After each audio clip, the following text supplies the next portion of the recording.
एक बहुत पुराने वक्त की बात है। एक बहुत बड़ी और खूबसूरत सल्तनत थी जिसका नाम सब्ज नगर था। वहाँ के बादशाह बहुत रहमदिल थे और मलिका इतनी सखी थी कि गरीबों में खाना और तोहफे बांटती रहती थीं। उनका एक बेटा था जिसका नाम शहजादा आज़र था। आज़र बहुत बहादुर था। वो रोज़ाना घुड़सवारी करता और तलवार चलाने की मशक करता, लेकिन उसका दिल बहुत नरम था। वो रास्ते में पड़े ज़ख्मी परिंदों का इलाज भी खुद करता था।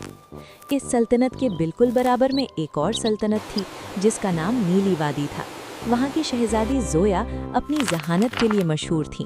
उसे किताबें पढ़ने और पौधों से बातें करने का बहुत शौक था। लेकिन अफसोस की बात ये थी कि उन दोनों सल्तनतों के बादशाहों में पुरानी दुश्मनी थी। वो एक दूसरे से बात नहीं करते थे और दोनों तरफ के लोग एक दूसरे के इलाके में जाने से डरते थे। इन दोनों सल्तनतों के करीब एक बहुत ही खौफनाक और काला पहाड़ था जिसके अंदर एक अंधेरी गार में राडो जिन रहता था।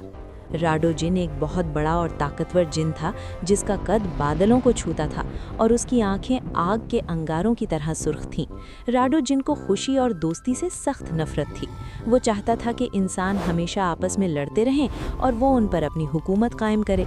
एक दिन राडो जिन ने सोचा कि अगर ये दोनों सल्तनतें मिल गईं तो वो कभी उन पर कब्जा नहीं कर सकेगा। इसलिए उसने एक शरारत सूची। उसने काली आंधी का रूप धारा और उड़ता हुआ शहजादी ज़ोया के बाग में पहुंच गया। शहजादी ज़ोया उस वक्त एक खूबसूरत तितली के पीछे भाग रही थी कि अचानक अंधेरा छा गया और राडो जिन उसे उठाकर उड़ गया। शहजादी के लापता होते ही नीली वादी में उदासी छा गई। बादशाह और मलिका रो रो कर निढाल हो गए।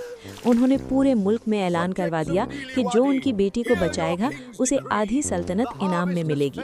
जब ये खबर शहजादा आज़र तक पहुंची तो उसने अपने वालिदैन से कहा कि अब्बू जान, दुश्मनी अपनी जगह, लेकिन शहजादी ज़ोया की ज़िंदगी खतरे में है। मुझे इसे बचाना चाहिए। बादशाह और मलिका पहले तो डरे, लेकिन शहजादे की हिम्मत देखकर उन्होंने इसे इजाज़त दे दी। शहजादा आज़र अपना जादुई घोड़ा लेकर काले पहाड़ की तरफ निकल पड़ा। रास्ते में उसे कई रुकावटों का सामना करना पड़ा। कभी उसे ऐसे जंगल से गुजरना पड़ा जहां दरख्त बातें करते थे और मुसाफिरों को रास्ता भुला देते थे, और कभी उसे बर्फीले दरिया पार करने पड़े। लेकिन आज़र ने हिम्मत न हारी। आखिरकार वो राडो जिन की गार के बाहर पहुंच गया। वहां राडो जिन पहरा दे रहा था और ज़ोर ज़ोर से खर्राटे ले रहा था। शहजादा आज़र ने अपनी अक्ल इस्तेमाल की। उसने एक बड़ी सी चट्टान को जिन के पैरों के पास लुढ़का दिया, जिससे जिन हड़बड़ा कर उठा। राडो जिन ने जब एक छोटे से इंसान को अपने सामने देखा तो वो गुस्से से चिंघाड़ने लगा और अपने मुंह से आग निकालने लगा।